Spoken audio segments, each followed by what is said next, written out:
Ladies and gentlemen, let me tell you something, life has a way of testing us when we least expect it. When the people we trust betray us, it can feel like the earth has opened up beneath our feet. But here's the truth, the way we respond to betrayal defines not just the rest of our story, but the power we reclaim from it. I was given an ultimatum, a deadline to leave the home I built, the life I loved. And in that moment, I realized, I had a choice. I could crumble, or I could rise. And what I chose, well, it shattered more than just his plans. When he told me I had 48 hours to leave my home, the home we had built together, the home where we had shared laughter, tears, dreams and plans, it felt like the ground had been ripped out from beneath me, like a rug pulled from under my feet, like the air had been stolen from my lungs. In that moment time seemed to slow, every second stretching into an eternity and every thought racing at lightning speed. I could not believe what I was hearing. I could not believe that the man I had loved, trusted with my heart and my life, had the audacity to set a countdown on my existence, as if I were some disposable thing, as if the life we shared meant nothing, as if the years of loyalty, the nights spent comforting each other, the mornings spent dreaming together, could be erased with words spoken in cold, calculated indifference. I felt my knees grow weak and a hollow ache spread through my chest. My mind screamed, no, this cannot be happening. My heart refused to accept the betrayal, and yet there it was, a stark, undeniable reality that demanded recognition. I felt anger flare in me, a fiery inferno that rose from my core and threatened to consume me. Yet even as anger coursed through my veins, I felt a deep, piercing hurt, a sorrow so profound that it made me want to collapse into tears that threatened to spill over and leave me exposed, vulnerable, shattered. I realized in that moment that this was a test not just of my marriage but of my strength, of my resilience, of the very essence of who I was as a woman and as a person, and I knew that how I responded to this betrayal would define the path ahead for me and perhaps even for him. I remembered the nights I had stayed awake worrying about our future, wondering if I was doing enough, if I was loving enough, if I was enough, and now all those fears seemed to coalesce into this singular, crushing reality that I was being forced out of the life I had built with the man I had trusted and loved beyond measure. I wanted to scream, to demand an explanation, to plead for a reprieve, but something inside me whispered, no, do not give him the satisfaction, do not let your pain be your weakness, do not react from a place of desperation. I took a deep, steadying breath, feeling the weight of his words pressing down on me, feeling the shock coursing through my entire being. I sat in silence for a moment, allowing myself to fully process the enormity of what he had just told me, to feel the hurt, to acknowledge the disbelief, to honor the anger without letting it dictate my next move. I realized that shock was the first wave in a storm of emotions that would follow me in the hours and days ahead, and I knew that if I allowed the shock to control me, I would lose more than just this moment. I would lose myself, and I could not allow that. I forced myself to stand tall, to square my shoulders and to meet his gaze, even as my eyes threatened to fill with tears, even as my voice trembled with the weight of my emotions. I refused to crumble. I refused to show that I was broken in front of him, and in that decision I found the first glimmer of power, the first spark of control in a situation that felt overwhelmingly out of my hands. I realized that this was not just about leaving or staying, this was about reclaiming my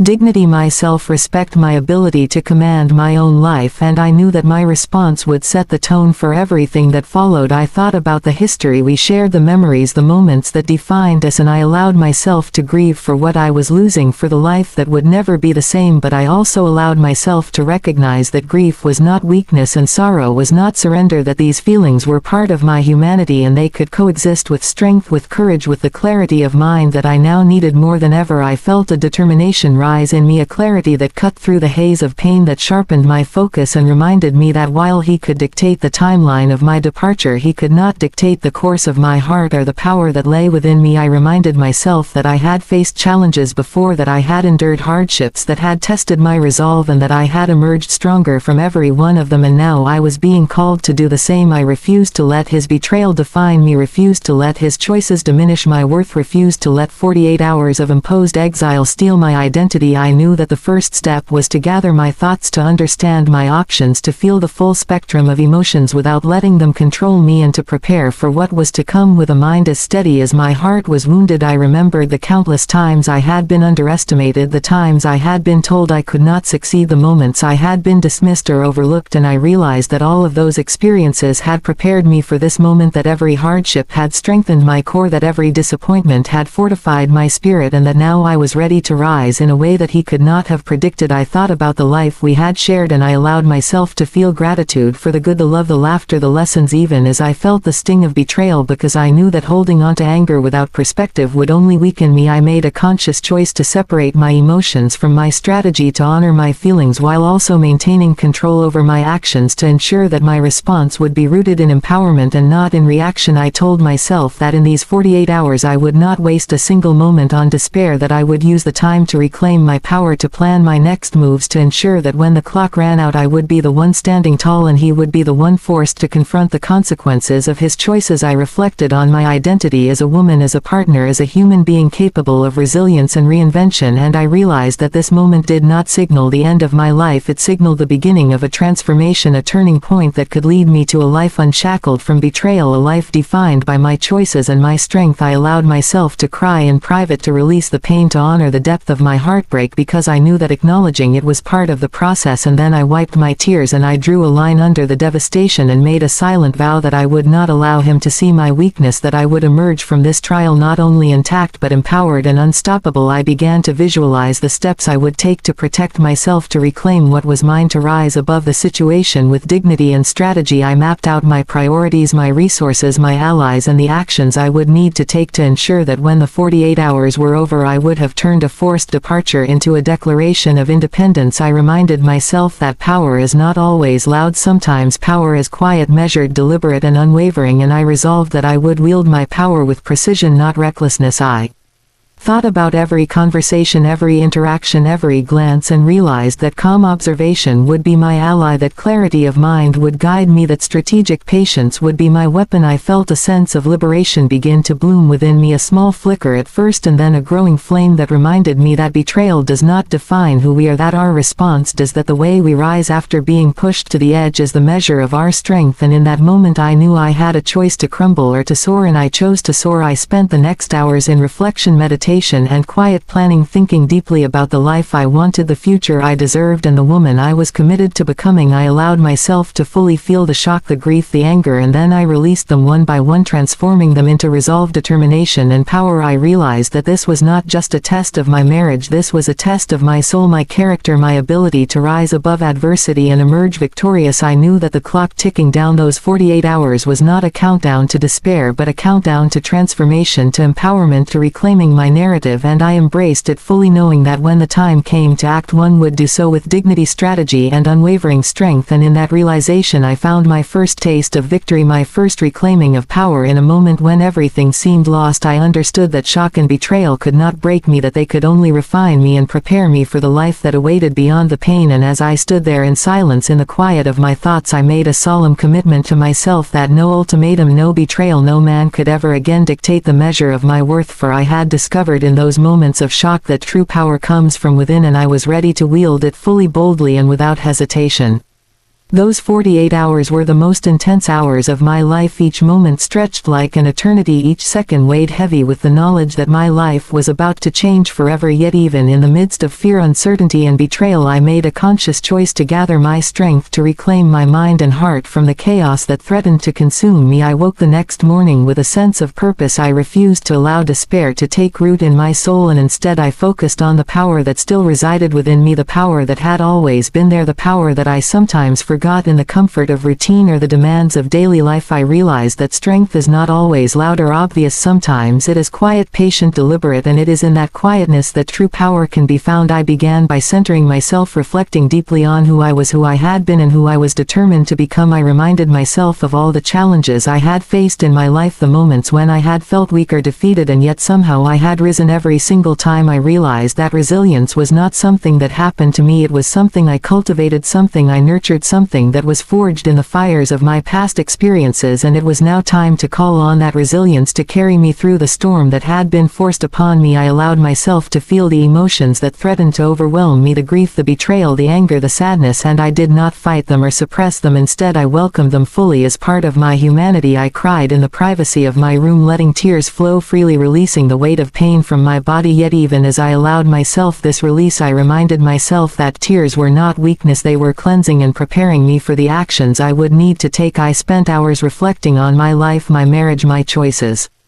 and the values I held dear. I thought about the woman I wanted to be, the woman who would not crumble under pressure, the woman who would rise above betrayal with dignity and strength. I wrote down my thoughts, my fears, my plans, and in doing so I transformed my confusion and pain into clarity and strategy. I realized that clarity is born from reflection, that the mind gains focus when the heart is heard, and that action taken from a place of calm resolve is infinitely more powerful than reaction born of desperation. I began to envision my future not as a victim of circumstance but as a woman in control of her destiny. I imagined the life I wanted, the freedom I desired, the respect I demanded for myself, and I allowed that vision to fill me with determination and courage. I reminded myself that I had been given a gift in disguise, a chance to reclaim my power, to redefine my life, to show myself and the world that I was unstoppable. I thought about my assets, my resources, my skills, and my connections. I made a mental list of everything I could leverage to ensure my security and independence. I reached out quietly to trusted friends and family, seeking counsel and support, not to complain or beg but to gather wisdom and perspective to strengthen my plan. I realized that strength is not isolation, it is knowing when to seek guidance, when to build alliances, and when to trust oneself above all else. I began to create a step-by-step plan for the next 48 hours. Each hour accounted for, each task purposeful, strategic, every action designed to maximize my advantage and minimize risk. I reminded myself that time was my ally, that the ticking clock was not a threat but a tool, a countdown that would focus my energy and sharpen my resolve. I spent moments in prayer, in meditation, in deep silent contemplation, connecting with the source of my inner strength, acknowledging that I was not alone in this journey, that guidance and courage were available to me if I opened my heart and mind to them. I visualized the confrontation that was yet to come, imagining myself calm, poised, unshakable, and fully in control. I rehearsed my words, my expressions, my demeanor, knowing that preparation would make all the difference, that power is enhanced by poise, that confidence is cultivated through readiness. I reflected on the lessons I had learned from past relationships, from previous hardships, from every disappointment and triumph, and I realized that every experience had been preparing me for this very moment, the moment when I would rise from betrayal stronger than before, the moment when I would turn a forced departure into a declaration of independence. I reminded myself that anger is only useful when channeled effectively, that fear can be transformed into motivation, that pain can be converted into purpose, that betrayal can serve as a catalyst for growth and empowerment. I focused on my physical presence too. I made sure I rested, I nourished my body, I dressed with care. I understood that the body carries the mind and that strength is as much physical as it is mental and emotional. I practiced standing tall, walking confidently, speaking clearly, moving with intention, every gesture and posture a reflection of the power I was reclaiming. I refused to allow despair or doubt to infiltrate my thoughts. I silenced negative voices within me, those that whispered that I was weak, unworthy, or powerless. I replaced them with affirmations of strength, courage, and determination, reminding myself that my value is inherent, not dependent on the actions or approval of anyone else. I envisioned the steps I would take once the 48 hours were over, the way I would confront the situation with calm precision, the way I would protect my assets and interests, the way I would ensure my independence and freedom. I imagined the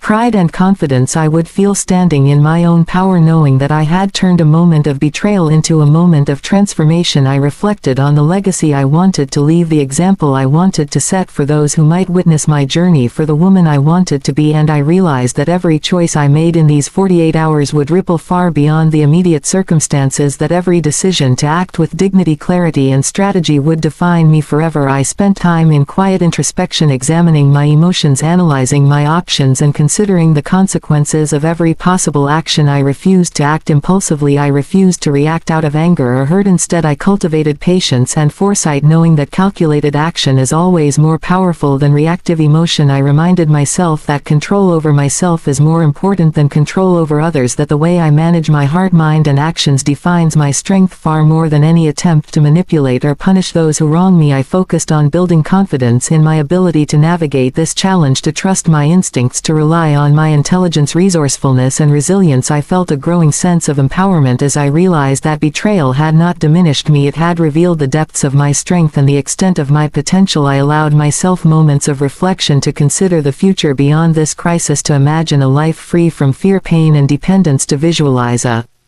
Life built on my terms and my power, and I let that vision inspire every thought and every action. I reminded myself that 48 hours was not just a deadline, it was an opportunity, a crucible through which I would emerge stronger, wiser, more formidable, and I embraced it fully with courage, clarity, and determination. I spent time planning contingencies, considering every possibility and preparing for every scenario. I acknowledged the pain and betrayal, but I refused to dwell on it. I turned it into fuel to propel me toward action and growth. I centered myself in the knowledge that I was capable, deserving, and powerful, that I could navigate the storm and emerge victorious, that I could transform this trial into triumph, that I could rise above the betrayal and claim my life with dignity and authority. I reminded myself that true power comes from preparation, focus, clarity, and self-belief, that emotion without direction is chaos, but emotion channeled with strategy is unstoppable, and I committed myself fully to channeling my grief, anger, fear, and disappointment into deliberate action, thoughtful planning, and empowered decision-making. I spent the remainder of the 48 hours in reflection, strategy, and preparation, allowing myself moments of quiet and moments of intense focus, trusting that every choice I made was bringing me closer to reclaiming my life, my power, and my future. And when the final hour approached, I knew without a doubt that I was no longer the woman who had been given an ultimatum. I was a woman who had transformed shock into clarity, betrayal into strategy, despair into determination, and fear into unstoppable power. And in that realization I felt a deep sense of triumph, knowing that no one can define our worth except ourselves, and that the 48 hours meant nothing compared to the lifetime of strength, resilience, and empowerment I had claimed for myself.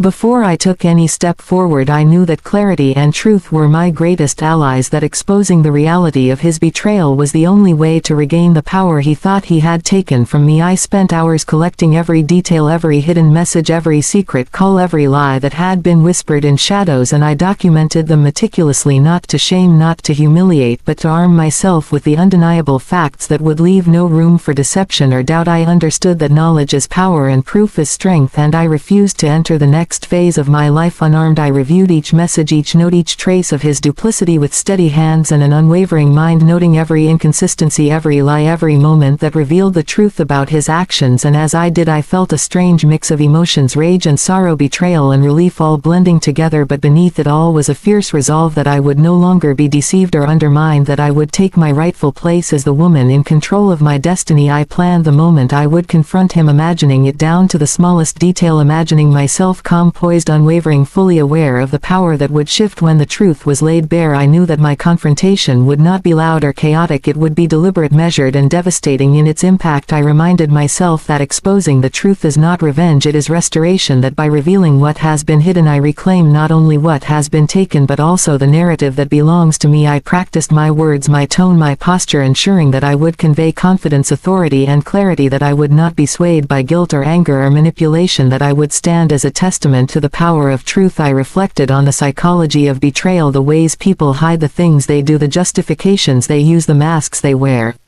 And I realized that knowledge of these patterns would serve me well, that understanding his tactics would allow me to act, not react, to anticipate, not stumble, to dominate, not crumble. I began reaching out quietly to those who had witnessed fragments of the deception, who could corroborate the facts, and I gathered everything with care. I was meticulous in my documentation, ensuring that when the moment came there would be no ambiguity, no room for denial, no chance for manipulation. Every piece of evidence would speak louder than any argument or excuse. I considered the emotional weight of revealing such truths, the potential for conflict, the temptation to lash out or break under the intensity of feelings, but I reminded myself that my goal was empowerment, not chaos, that the objective was not to punish but to assert my rightful power and control over the situation. I visualized the moment I would place the evidence before him, the way his confidence would falter, the way his arrogance would crumble, the way the world he thought he had built would suddenly feel unsteady beneath him, and I felt a surge of quiet satisfaction, not born of malice but of justice and restoration. I knew that preparation was key, that emotion without structure could sabotage the impact that I had worked too hard to cultivate, clarity and strategy, and nothing would undermine that. I allowed myself to feel the hurt of the betrayal, to acknowledge the tears, the anger, the shock, and then I released it, transforming it into determination and strength. I reminded myself repeatedly that I was not defined by his actions but by my response, that my dignity, my power, my intelligence were mine and mine alone, and they could not be stolen. I reviewed every scenario, imagining imagining how he might react, denial, anger, attempts to manipulate or deflect, and I planned how I would maintain composure in each situation, how I would stay grounded in truth, how I would ensure that my presence alone would command the room and assert the shift in power. I reflected on the years we had spent together, on the life we had shared, on the memories, the promises, the plans, the moments that had made our union, and I allowed myself to grieve for the loss of what could have been, even as I steeled myself to confront what was now and what must be done. I acknowledged that the revelation of truth can be painful, but it is necessary that to reclaim control one must shine light into the shadows where deceit thrives. I reminded myself that timing is critical, that the impact of the truth is amplified when delivered with precision and certainty, that hesitation weakens the message and clarity strengthens it. I rehearsed the confrontation silently in my mind, imagining every possible question, every possible deflection, every possible reaction, and how I would respond with calm authority and unshakable confidence, that every word I spoke would land with precision and purpose, that every gesture would signal control, that every pause would reinforce the weight of what I was revealing. I organized the evidence logically, sequentially, with care, ensuring that it told the story clearly and undeniably, that it left no room for misinterpretation or argument, that it was not an emotional outburst but a meticulous demonstration of truth and integrity. I reminded myself that power is not in aggression but in control, that the ability to command a situation lies in preparation, patience, and presence, not in shouting or lashing out. I spent long hours in reflection, considering the consequences of exposing the truth, how it might affect others, how it might reshape relationships, but I refused to be deterred by fear or hesitation. I understood that justice delayed is power denied, that to wait out of fear is to surrender control, and I would not surrender. I allowed myself to feel the anger rise within me, acknowledging it as fuel, not as a guide, that rage without direction destroys, and clarity channels, that my preparation would allow me to channel all emotion into strategic action. I meditated on my worth, my dignity, my right to reclaim my life and my narrative. I repeated affirmations of strength, courage, and justice, reminding myself that the woman confronting betrayal is not weak, is not desperate, is not powerless. She is deliberate, focused, resilient, and unstoppable. I reflected on the lessons of history, on the power of truth, on the inevitability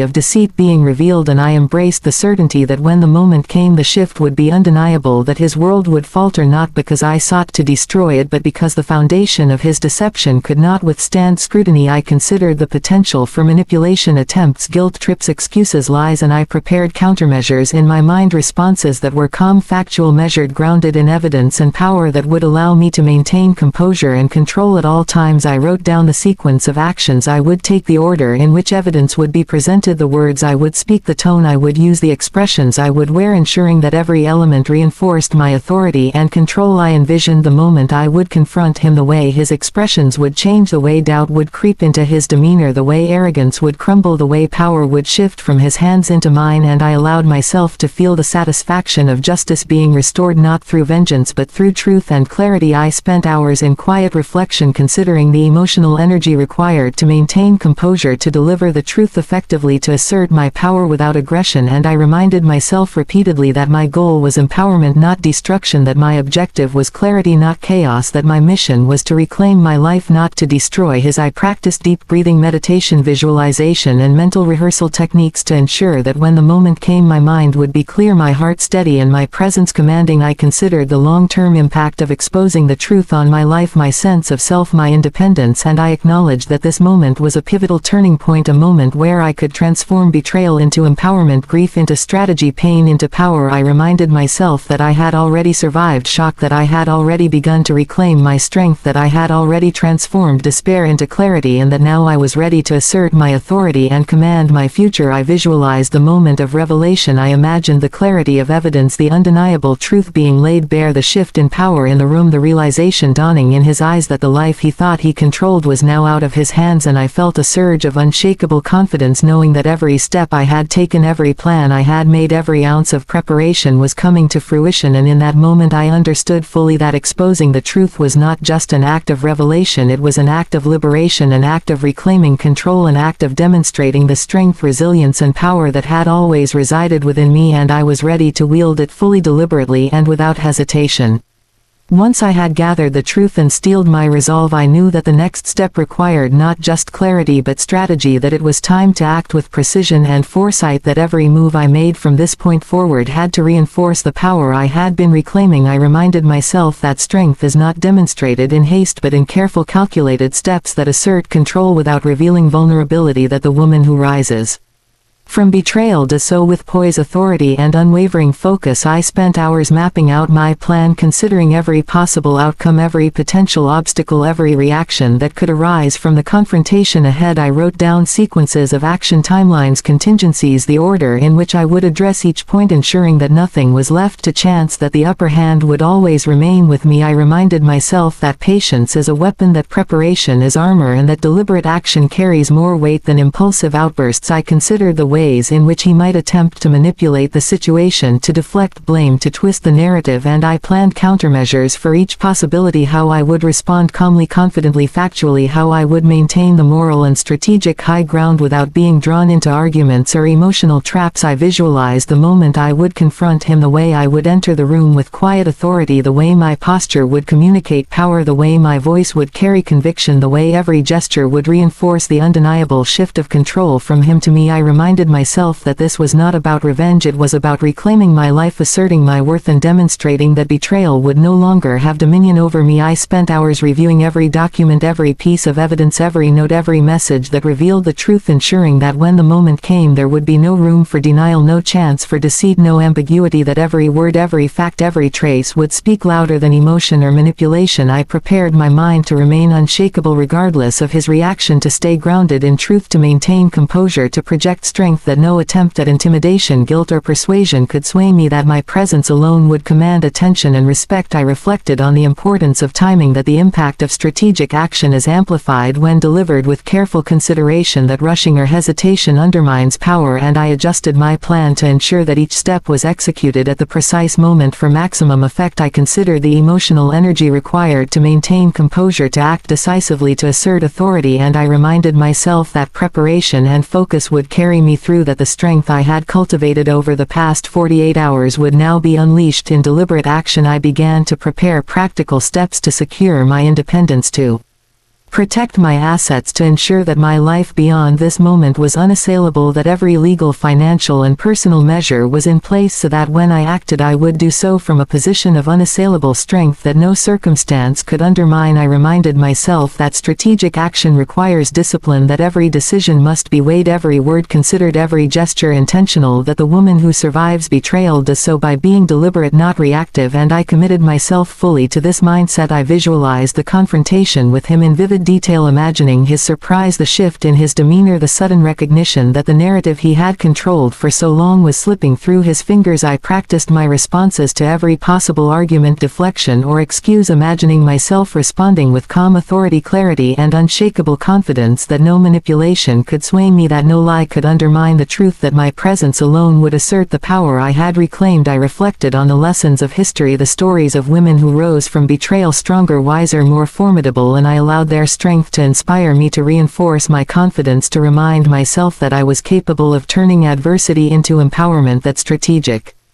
action is the hallmark of the resilient, that careful preparation is the hallmark of the victorious. I prepared for the possibility of confrontation, not with aggression but with control, not with anger but with authority, not with chaos but with calm clarity, that each step I took would assert my independence, reclaim my dignity and establish my power in a way that could not be denied. I reminded myself that betrayal does not define us but our response does, that the way we act in moments of crisis demonstrates our true strength and character, that the woman who acts strategically rises above the situation rather than being consumed by it. I spent time envisioning the long-term consequences of my actions, how strategic, deliberate action would secure my independence, how it would protect my future, how it would send an unambiguous message that I would no longer be manipulated, discarded or underestimated, that every measure I took was not only for immediate empowerment but for lasting security and control. I reviewed my plan repeatedly, adjusting, refining, anticipating scenarios. I did not leave a single possibility unchecked, a single angle unexplored, a single weakness unaddressed. I reminded myself that the measure of power is in foresight, in preparation, in the ability to anticipate and act decisively. I reflected on the emotions that could arise during the confrontation, the temptation to react impulsively, to lash out, to allow hurt to dictate action, and I made a vow that every response would be measured, intentional, deliberate, grounded in truth and strategy. I visualized the moment I would present the evidence, the way I would maintain calm while the weight of reality sank in, the way I would assert control with every word, every every gesture, every glance, the way the atmosphere would shift as the truth became undeniable and the power dynamic shifted in my favor. I practiced mental exercises to stay grounded, to remain centered, to project confidence that would ripple outward, influencing every interaction, that would make it impossible for him to regain control, that every step I took would reinforce my dominance in the situation, without aggression, without malice, but with unassailable authority. I considered the psychological impact of strategic action, that deliberate steps executed with precision carry far more weight than emotional reaction, that a calm, confident approach in the face of betrayal can leave the betrayer stunned and unprepared, that timing and presentation are as important as content and substance. I began to integrate all the elements of my preparation, my knowledge, my evidence, my emotional resilience, my strategic plan into a cohesive mental framework that would guide me every step of the way, that would allow me to act decisively, confidently, and powerfully, that would ensure that the moment of confrontation would be a declaration of my regained power and not a chaotic emotional outburst. I rehearsed scenarios in my mind, repeatedly visualizing how I would walk into the room, how I would hold myself, how I would speak, what I would say, when I would pause, how I would maintain authority, how I would respond to manipulation or denial. I reminded myself that confidence is cultivated through preparation, that the appearance of control is reinforced by deliberate action, and that mastery of self is the key to mastery over circumstance. I reflected on my goals beyond the confrontation, the life I wanted, the freedom I desired, the dignity I deserved, and I allowed these visions to fuel my actions, to remind myself that every step I took was in service of a greater purpose, that my strategy was not just about the moment but about securing my life, reclaiming my power, and ensuring that betrayal would not define me or my future. I considered the legacy of strategic action, how deliberate, careful measures taken in moments of crisis shape not only the immediate outcome but the long-term perception, how history remembers those who act with precision, authority, and poise. And I resolved that I would act with intention, to leave no room for doubt, that my actions would speak louder than words, that my power would be undeniable, that my independence would be secured. I centered myself in the knowledge that I had already transformed shock into clarity, betrayal into strategy, grief into determination, and that now it was time to act, that every measure I had taken, every thought, every plan, every rehearsal was culminating in this moment, that my strength would be revealed not in chaos but in controlled, deliberate action that would leave no question about who held the power. And I embraced this knowledge fully, knowing that strategic action was the ultimate demonstration of empowerment, and that when I moved forward I would do so with the certainty of one who has prepared the ground, who has mastered herself, and who is unstoppable in reclaiming her life and asserting her rightful power over her destiny. I reminded myself that action without preparation is reckless, but action with preparation is unstoppable, and I was ready to move with precision, clarity, and authority, knowing that every step I took would cement the shift in power that betrayal had tried to take from me, and that my life, my future, and my empowerment were now fully in my hands. When the 48 hours finally arrived, I felt a surge of calm clarity that I had never known before. Every moment of preparation, reflection, planning, and strategy had led me to this point, and I knew that I was no longer the woman who had been given an ultimatum. I was a woman who had reclaimed her power and was ready to assert it fully. I reminded myself that reclaiming my life was not about vengeance, it was about dignity, it was about independence, it was about showing that betrayal could not define me, that I was the master of my own destiny, and that my worth was inherent, not subject to the whims of anyone else. I began by taking deliberate steps to secure my personal space, my finances, my assets, and my future, ensuring that every aspect of my life was fortified against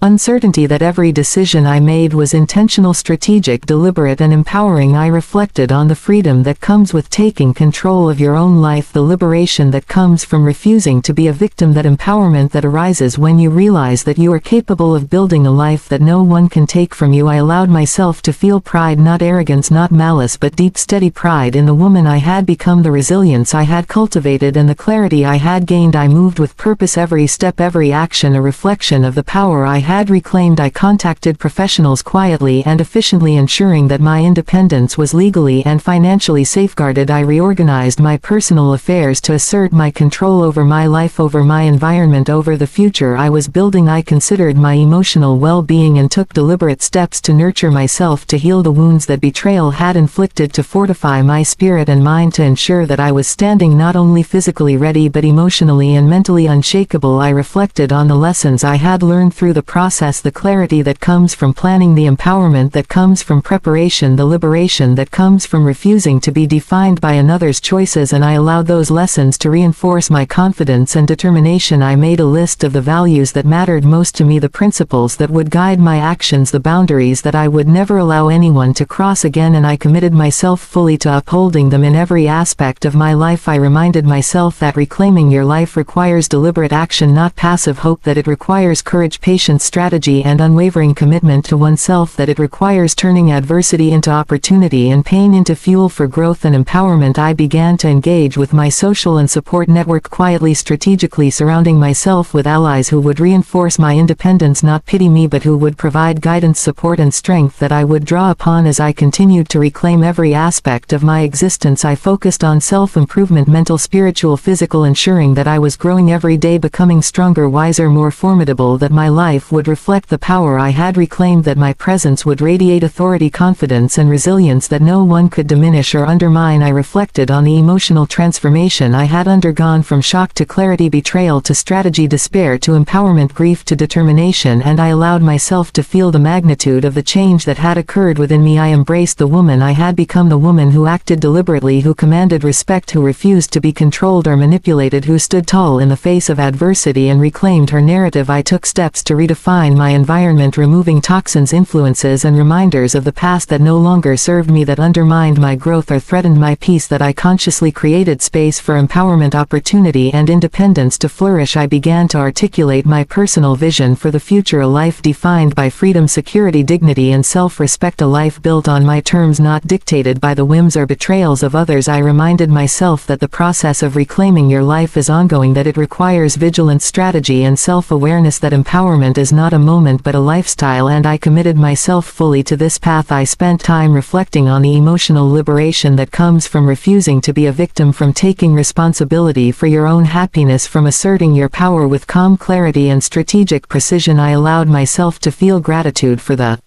lessons learned, for the strength cultivated, for the clarity achieved. Even in the midst of betrayal, I reminded myself that reclaiming your life is as much about internal transformation as it is about external action, that the empowerment felt within is what will sustain every outward manifestation of strength and control. I began to engage in activities that reinforced my independence and self-sufficiency, that strengthened my confidence and resilience, that reminded me daily that I was capable of thriving without dependence on those who had sought to diminish me, that every step forward was a testament to my power, that every decision made with clarity and intention fortified my autonomy and dignity. I reflected on the importance of boundaries, that reclaiming your life means asserting what is acceptable, what is not tolerated, what will never again be compromised, that respect must be demanded first from oneself, then from others, and that maintaining these boundaries is a continuous act of empowerment. I engaged in daily rituals of self-affirmation, meditation, visualization, and reflection, reinforcing my commitment to the woman I had become and the life I was building. I reminded myself that true empowerment is rooted in self-knowledge, awareness, and unwavering commitment to personal growth and integrity. I focused on the emotional intelligence required to navigate relationships with clarity, discernment, and authority, that reclaiming your life does not mean severing connections recklessly, but choosing them wisely, engaging with them intentionally, and maintaining control over your influence and energy. I reflected on the importance of personal narrative, that reclaiming your life involves taking control of the story told about you, that it means asserting your truth calmly and decisively, that every interaction and decision contributes to the ongoing declaration of your autonomy and worth, that this narrative is yours to craft and defend. I began to embody the life I was reclaiming, acting in alignment with my values, vision, and goals, that every choice, every movement, every word was a deliberate reflection of the empowered woman I had become, that the way I carried myself communicated strength, dignity, and unshakable confidence, that nothing could undermine or diminish my presence. I focused on long-term empowerment strategies, planning for continued growth, resilience, and independence, that reclaiming your life is not a single act but a series of intentional steps that compound over time, that each decision today shapes the freedom and security of tomorrow, and I committed myself fully to this process. I reflected on the personal transformation I had achieved, that the woman who had been shocked, devastated, and betrayed had evolved into a woman of strategy, clarity, confidence, and empowerment, that this evolution was irreversible, that the foundation of my independence, dignity, and self-respect was now unshakable and that no one could diminish the power I had cultivated. I took deliberate steps to integrate this transformation into every aspect of my life, ensuring that my environment, my relationships, my finances and my personal practices all reflected the autonomy, strength and clarity I had reclaimed. I reminded myself repeatedly that empowerment is a continuous practice, that it requires vigilance, intentionality and unwavering self-commitment, that it requires acting with calm authority, clarity and strategic foresight, that the empowered woman is deliberate in thought, word and deed, and I dedicated myself fully to living in this way. I reflected on the internal peace that accompanies reclaiming your life, that the clarity of purpose, the certainty of direction and the confidence in one's own worth create a sense of liberation that cannot be disturbed by betrayal, external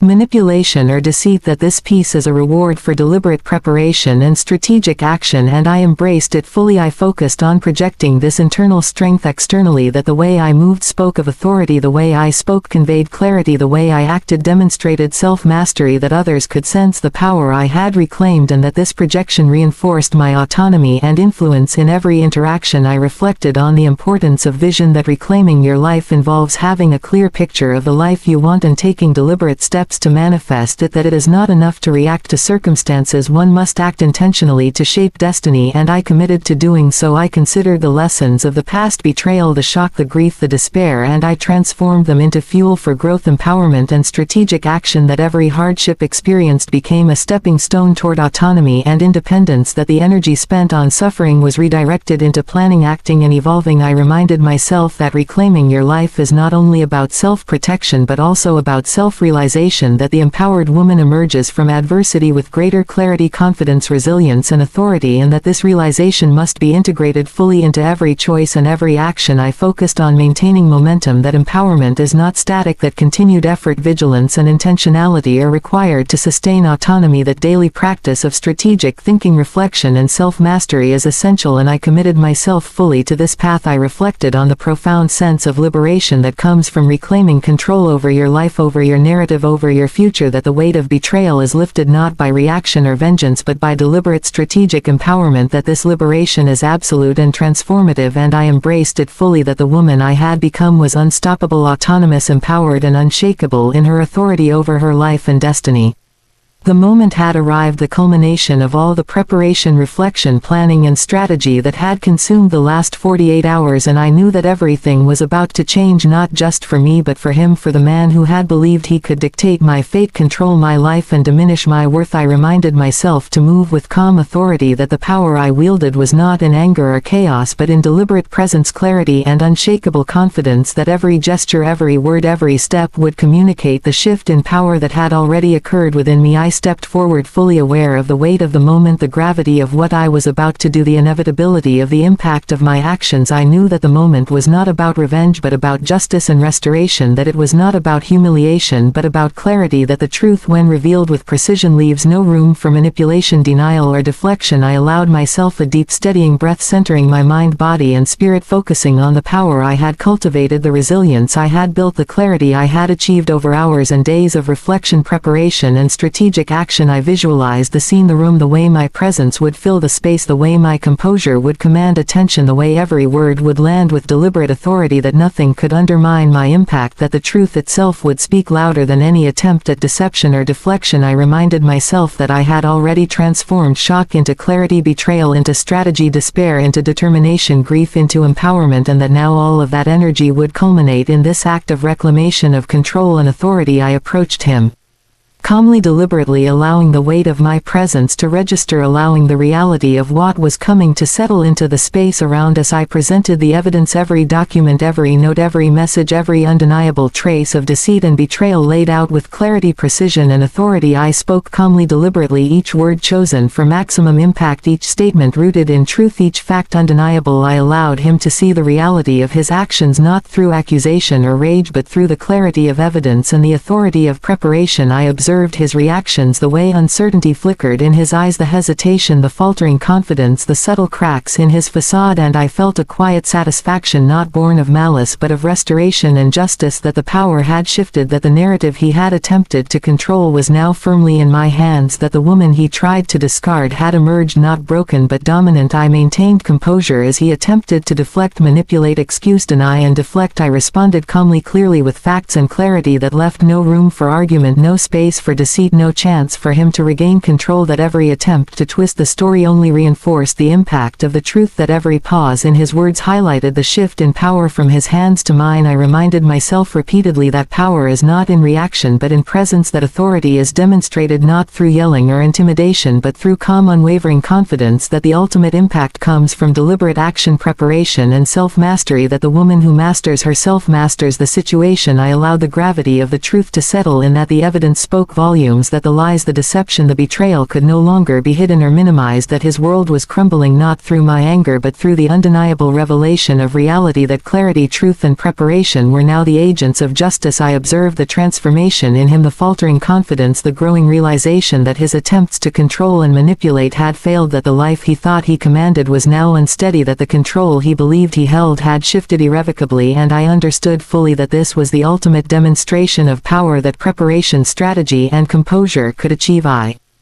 maintained a calm, authoritative presence even as the tension in the room escalated, knowing that every tremor in his demeanor was a confirmation of the shift in dominance, that every hesitant word, every faltering expression reinforced the truth that I was no longer subject to his whims. I allowed the weight of my composure, the clarity of my presentation, the precision of my strategy to create an atmosphere where denial was impossible, manipulation futile and authority undeniable, that the room itself reflected the shift, that every aspect of the confrontation reinforced the empowerment I had reclaimed. I reflected on the journey that had brought me here, the shock of betrayal, the grief, the despair, the 48 hours of preparation, reflection and strategic planning that had transformed me from victim to victor, that every emotion, every thought, every action had been directed toward this moment, and I allowed myself to feel the magnitude of the transformation, the depth of my empowerment, the strength of my reclamation, that I had emerged unbroken, unshaken and fully in control. I delivered each statement with deliberate authority, each pause calculated, each gesture intentional, that the narrative was mine to control, that the reality could no longer be denied, that the power was unequivocally in my hands, that the life I reclaimed could never again be undermined or dictated by anyone else. I observed as the reality sank in, as the truth became undeniable, as the consequences of betrayal became apparent, and I allowed myself a quiet satisfaction rooted not in malice but in clarity, justice and empowerment, that the man who believed he could dictate my fate was now confronted with the reality of his choices, that the control he thought he had over my life was gone, that his arrogance had been shattered not by anger but by preparation, not by chaos but by calm authority, not by reaction but by deliberate strategic action. I maintained a calm, composed presence as he struggled to process the shift, as he realized the impact of his actions, as he grappled with the undeniable truth that the woman he had tried to discard had become unstoppable, that the power dynamic had shifted irrevocably and that his plans were now in ruins. I reminded myself repeatedly that the ultimate demonstration of power is in self-mastery, that the woman who masters herself commands every situation, that authority is not asserted through chaos but through preparation, clarity and presence, that strategic action with calm confidence is more devastating than any outburst or display of anger. I allowed the full impact of the confrontation to unfold, witnessing the faltering control, the uncertainty, the realization dawning in his eyes that his world was crumbling, that his choices had consequences, that his attempts to manipulate, deceive or dominate had failed, and that I was the orchestrator of the shift, that I had regained my life, reclaimed my power and shattered his sense of control without malice, without revenge, simply through clarity, truth, preparation and deliberate action. I maintained composure as the room absorbed the truth, that every gesture, every word, every presentation reinforced the undeniable shift in power, that the authority I had cultivated over the past 48 hours was now manifest in the room, that the man who had tried to dictate my life was now confronted with the consequences of his actions, and that I stood tall, unshaken, fully empowered, fully in control. I observed the subtle signs, the faltering posture, the hesitant speech, the momentary pauses that confirmed the shift, that the balance had changed, that his confidence was replaced with uncertainty, and that the strategic action I had taken had achieved its ultimate impact. I allowed myself to feel the magnitude of the transformation, the full